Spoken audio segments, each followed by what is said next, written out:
À la une, la suspension du procès de Simone Gbagbo ce lundi pour reprendre à lundi prochain. L'accusé n'a pas pu se présenter à l'audience devant la cour d'assises d'Abidjan pour des raisons de santé.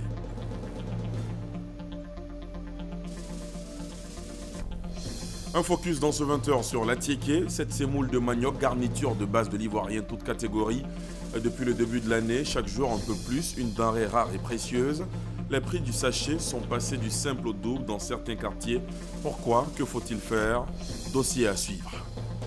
Les candidats au baccalauréat artistique ont débuté ce lundi les épreuves orales en français au lycée Sainte-Marie de Cocody. Les compositions se poursuivent jusqu'à vendredi prochain avec les épreuves techniques. Les épreuves écrites débuteront lundi prochain.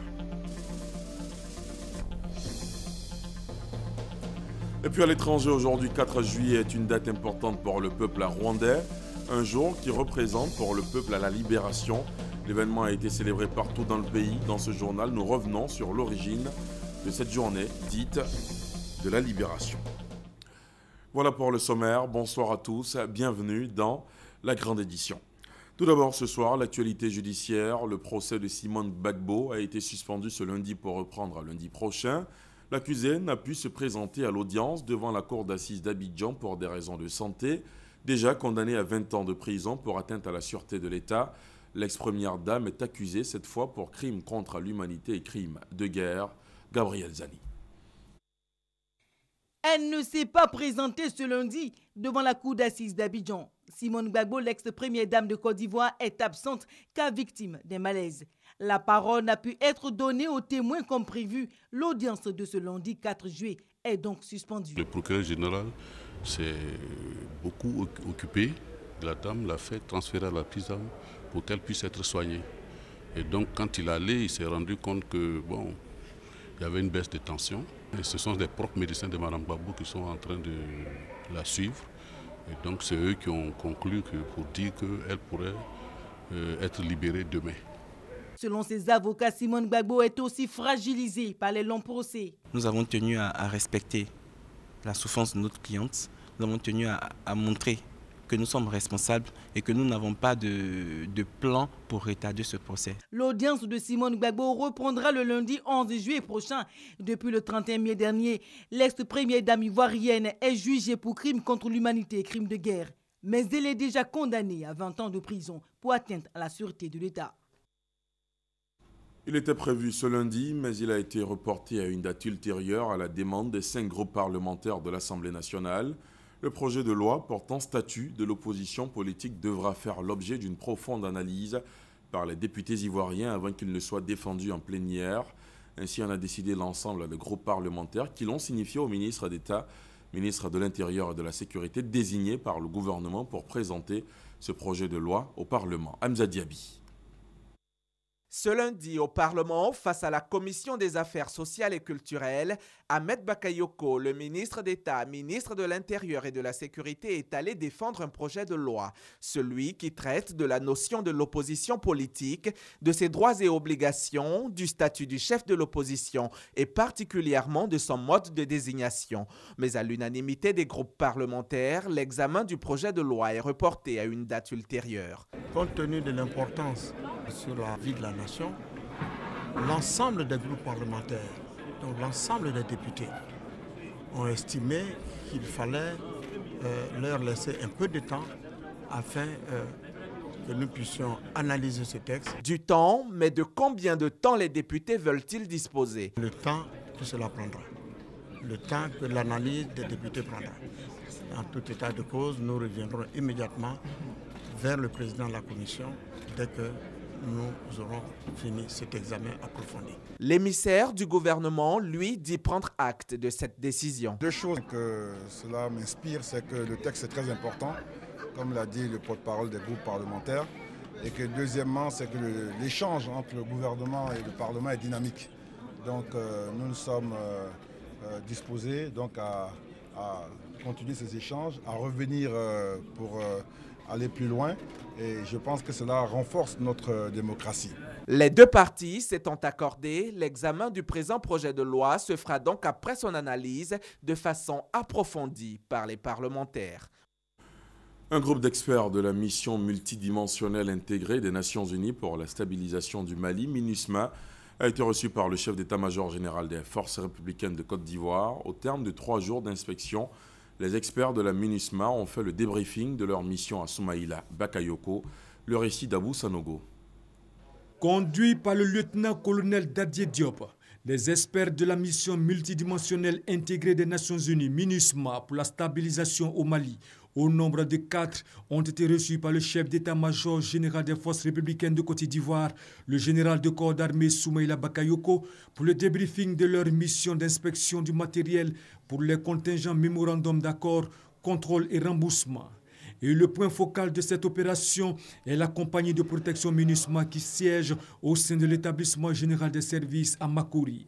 Elle regroupe en son 550 hommes et est constituée d'une section de commandement, 3 sections d'infanterie et un peloton blindé. La compagnie de protection MINUSMA a pour mission la protection du super-camp et l'aéroport de Tombouctou.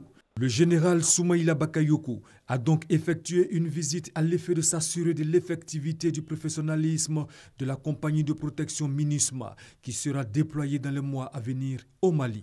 Un sentiment de fierté car ce sont des éléments de FRC qui ont été formés et qui ont le moral, qui sont prêts à aller assumer cette mission aux côtés de leurs frères d'armes au Mali. La compagnie a subi plusieurs formations spécifiques en mesure d'améliorer les capacités des éléments sur le théâtre des opérations. Elle s'est entraînée quotidiennement et régulièrement par le biais de la formation continue avant d'être soumise à des rendez-vous de contrôle de l'armée française sous forme de détachement d'instruction opérationnelle. Première sortie chez un officiel après son dernier congrès, le bureau exécutif de l'Union nationale des journalistes de Côte d'Ivoire a été reçu ce matin par la ministre de la Communication. La délégation conduite par Moussa Traoré est allée faire le point de son 9e congrès à Maître Afoussiata Bamba Lamine. Le président de l'UNJCI a aussi sollicité conseil et appui de la tutelle pour les actions futures. Franck Wadio. 17 avril, Moussa Traoré est réélu pour un mandat de 3 ans à la tête de l'Union nationale des journalistes de Côte d'Ivoire. Passé la période d'euphorie, le bureau exécutif est à la tâche. Une rencontre avec la tutelle pour présenter les membres et solliciter appui et conseil. On a des challenges à relever. L'un des gros challenges, c'est qu'effectivement, la presse papier se vend moins bien. Donc, comment envisager que les journalistes puissent de plus en plus envahir les réseaux sociaux et même passer par le numérique aussi. Vous voyez, voilà des batailles pour moi qui sont à venir. Des batailles à mener, conditionnées par un effort de cohésion. Pourquoi pas une seule union regroupant tous les journalistes de Côte d'Ivoire? Un souhait de la ministre Bamba Afoussiata Lamine qui a aussi exhorté les journalistes 4e pouvoir au professionnalisme. Et justement, cette vision sera au menu de la prochaine réunion de la Fédération des journalistes africains qui aura lieu le 28 août à Grand-Bassam, une décision du Congrès international d'Angers en France. Il a été recommandé à tous les groupes continentaux d'organiser des réunions en vue de vulgariser les décisions qui ont été prises. Le comité directeur de la Fédération africaine des journalistes a donc décidé que sa première réunion se tienne en Côte d'Ivoire. Autre perspective, les 25 ans de l'UNJCI du 3 au 9 décembre prochain et bien sûr l'organisation du prix Ebony du meilleur journaliste de Côte d'Ivoire.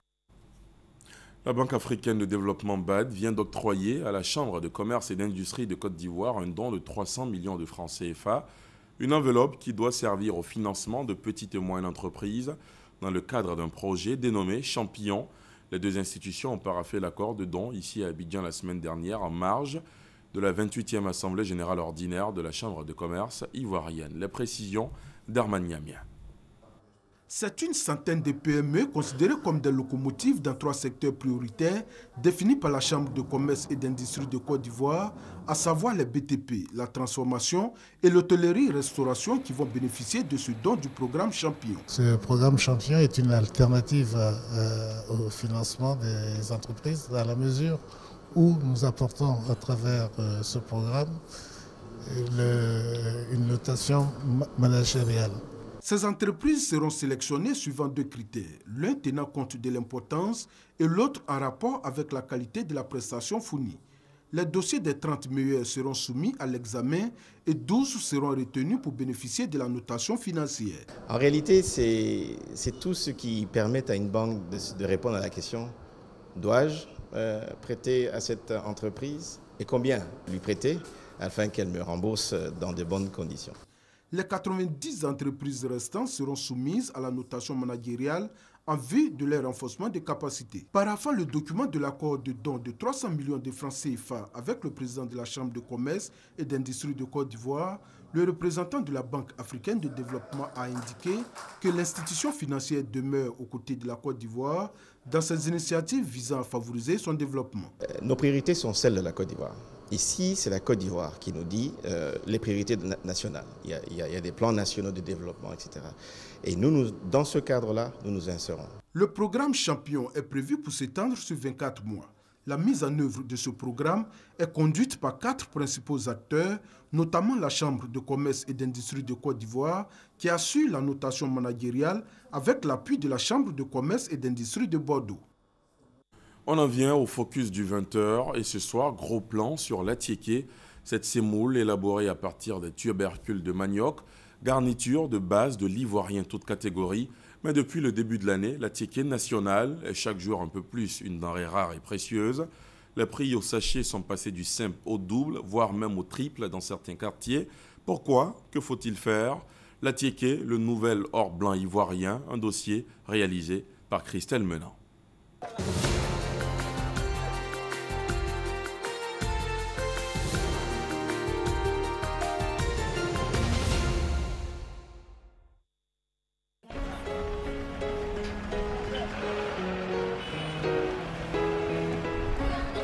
Tout est cher, je peux rien payer même. La bout de 200 de maintenant, un enfant de 5 ans ne peut même pas manger pour être rassasié. C'est que 100 francs, madame, c'est que 25. Le constat fait grincer des dents, comme une bouchée d'atiéké mal fermentée. Depuis le début de l'année, les prix des boules ont quasiment doublé. Pourquoi cette flambée des prix? De la production du manioc à la commercialisation de la semoule, l'atiéké est-il devenu le nouvel or blanc ivoirien? Blocos, village ébrié au cœur de la capitale abidjanaise. Le quartier est réputé pour son atiéké, mais depuis quelque temps, il y a de moins en moins de manioc à éplucher, de moins en moins de tubercules à broyer pour les femmes de Blocos.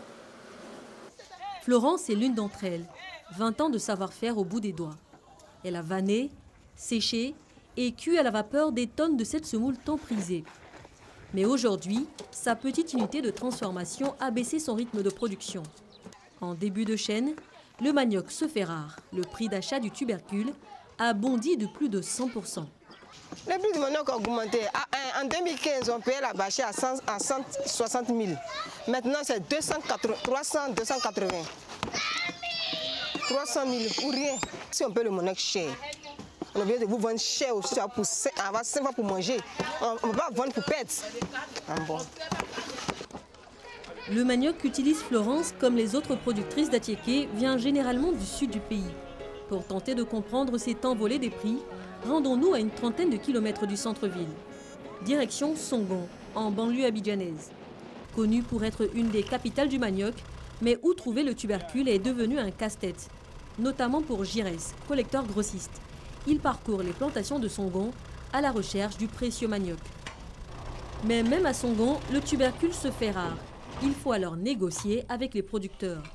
On doit m'appeler pour m'aider. Moi, j'ai un numéro. Tu peux le rappeler. Nous, on est là, tu peux le rappeler. Au bout de sa négociation, Girès n'obtiendra que 3 tonnes de manioc. Oui, j'avais besoin de 8 tonnes. On a trouvé 3 seulement. Le tout, ça te revient à combien? 300 000 francs. Et ce manioc-là, tu vas revendre ça à combien? C'est la forme à 300 000. Donc ça veut dire que tu n'as aucun bénéfice? Oui. Difficile de faire des bénéfices avec de tels volumes. Ici, on n'a même pas fait 2 chargements même. Pour les cultivateurs comme Adamo, c'est surtout faute d'espace que le rendement est à son niveau le plus bas. Ça fait maintenant 20 ans que je suis dans manioc. Nous n'avons jamais vendu à ce prix-là. Bon, le manioc manque parce qu'il n'y a plus de place pour exploiter du manioc. Les terrains manquent. Et aussi, les terrains sont fatigués quand on fait la réussite là, c'est pas ça.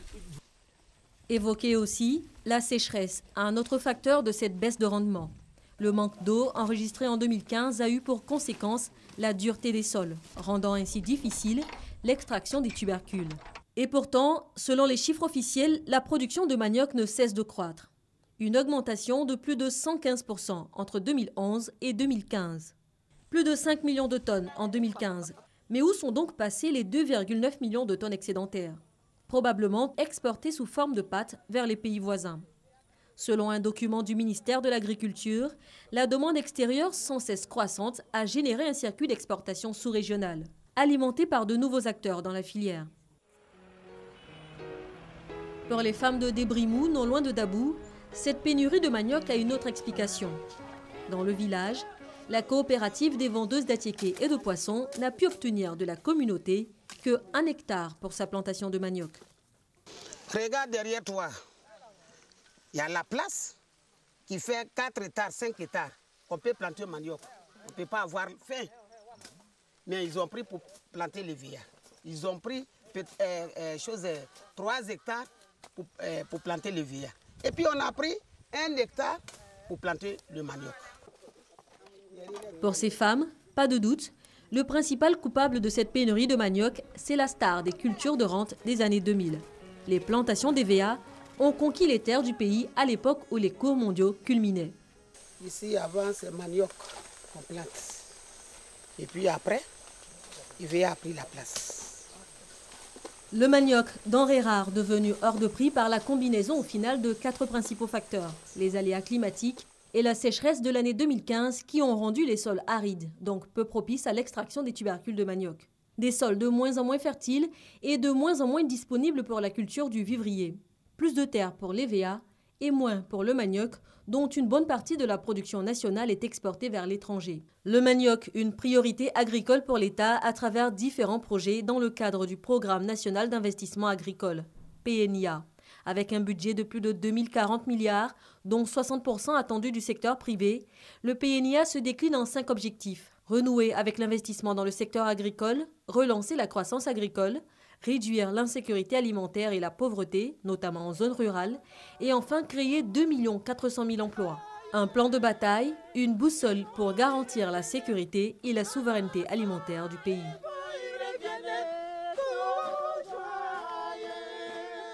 Voilà un grand angle signé Christelle Menant sur l'attiéké, le nouvel or blanc ivoirien. On parle maintenant éducation. Les candidats au baccalauréat artistique H1, H2 et H3 ont débuté ce lundi les épreuves orales en français au lycée Sainte-Marie de Cocody. Les compositions se poursuivent jusqu'à vendredi prochain avec les épreuves techniques.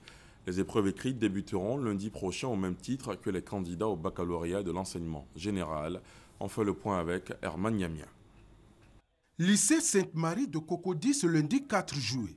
Aux abords de certaines salles de classe, des candidats au baccalauréat artistique bien visibles.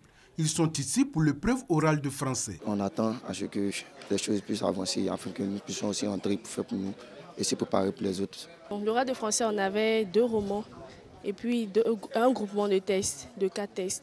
Dans les salles, les choses sérieuses ont commencé. Certains sont en plein exposé pendant que d'autres préparent leur passage. Ici, je fais la lecture méthodique en français. Le roman d'abord parle des soleils de l'indépendance. Maintenant ici, nous parlons ici du moment, genre de l'ère des indépendances. Je suis là depuis 8 heures. Je suis à mon 6e candidat. Le niveau est juste moyen. Dans la cour, l'atmosphère est plus détendue. Certains révisent leur cours, quand d'autres préfèrent échanger entre amis pour éviter le stress. Le vice-président du centre atteste que tout se passe bien, même si la plupart des interrogateurs ne sont pas encore à leur poste. Pour ce qui est des professeurs interrogateurs, en français, sur 6 attendus, pour l'instant, c'est une dame qui est présente. Je crois que les autres professeurs sont en route. Hormis les candidats libres, les candidats au baccalauréat artistique sont tous issus du lycée d'enseignement artistique. Un lycée logé au sein de l'INSAC, l'Institut national supérieur des arts et de l'action culturelle. Le lycée est sous la tutelle du ministère. Nous accueillons les élèves à partir de la seconde. Ils font le baccalauréat H. Nos spécialités sont les arts plastiques, la musique et le théâtre. Mais en plus de ces matières de spécialité, nous avons des matières d'enseignement général qui sont faites depuis la seconde jusqu'à la terminale. Pour cette session 2016, ils sont 101 candidats issus du lycée d'enseignement artistique qui prennent part au baccalauréat. Ils débuteront les épreuves techniques ce mardi 5 juillet s'il n'est déclaré férié. Et sachez que les épreuves orales du baccalauréat pour l'enseignement général démarrent demain, mardi. Dans un autre registre, cette mission de 5 experts du PNUE, le Programme des Nations Unies pour l'environnement en Côte d'Ivoire, ils ont rencontré ce lundi le ministre de l'Environnement. Objet de la mission, auditer les sites pollués par le déversement de déchets toxiques. Souvenez-vous, il y a 10 ans, c'était en août 2006, une catastrophe environnementale avait fait environ une vingtaine de morts et des dizaines de milliers de personnes intoxiquées. L'éclairage d'Amza Diaby.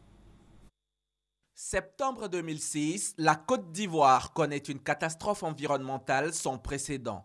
Des déchets toxiques sont déversés sur plusieurs sites dans le district d'Abidjan. Conséquence immédiate, environ 17 morts et une dizaine de milliers de personnes intoxiquées. Le drame émeut le monde dans le PNUE, le Programme des Nations Unies pour l'environnement. Des missions d'audit des sites impactés par le déversement des déchets toxiques sont initiées. Cet audit servira à faire des analyses, d'abord des prélèvements sur les sites qui ont été affectés par le déversement de déchets toxiques en 2006. Il s'agira donc de faire des prélèvements d'eau, de terre, de végétation et aussi d'air pour déterminer s'il reste sur ces sites des traces de contamination qu'on peut lier aux produits toxiques qui ont été déversés. Une initiative bien appréciée par le ministre de l'Environnement et du Développement durable, Alakwa Dioremi, qui rappelle que ces travaux arrivent à point nommé, d'autant plus que ce drame a suscité beaucoup de réactions. Le gouvernement s'est adressé au PNUE pour être sûr que c'est la vérité scientifique que nous allons obtenir. À partir de cette vérité scientifique, des recommandations seront faites. Et ces recommandations, une fois mises en œuvre, permettront à la population ivoirienne de faire face aux effets de ces déversements. Le 16 juin dernier, la Haute Cour de justice de Londres a ordonné à un cabinet de dédommager les 4 752 victimes qui ont été privées de leur compensation. Reste aux associations de victimes de mieux s'organiser afin que cette affaire connaisse un dénouement heureux. En religion, la communauté musulmane scrute ce soir le ciel à la recherche de la lune. Si l'astre est observé, la fête de Ramadan sera célébrée demain. Si c'est le cas contraire, l'Aïd el-Fitr sera célébré le mercredi. On attend tous l'annonce donc officielle du Conseil supérieur des imams en Côte d'Ivoire, réuni en ce moment à la Riviera Golfe. Et pendant ce Ramadan, l'honneur a été fait au partage de vivres notamment. Une générosité observée hier au quartier Biafra de Treichville où le chargé de mission du président de la République, Lassina Ouattara, a fait don de vivres à la communauté musulmane, connue par Gassoro. Sur cette terre de jeu, des jeunes déchargent de son contenu ce camion à sirop. Des sacs de riz, des cartons de sucre et de lait, des nattes, des bouilloires, des sachets d'eau, entre autres. Non loin, des femmes posent sur des tables de repas. Ces vivres et non-vivres destinés à la communauté musulmane de ce quartier sont un don de Lassina Ouattara, chargé des missions du président de la République, Alassane Ouattara. Il avait à ses côtés le premier magistrat de la commune de Treichville, Amicha François.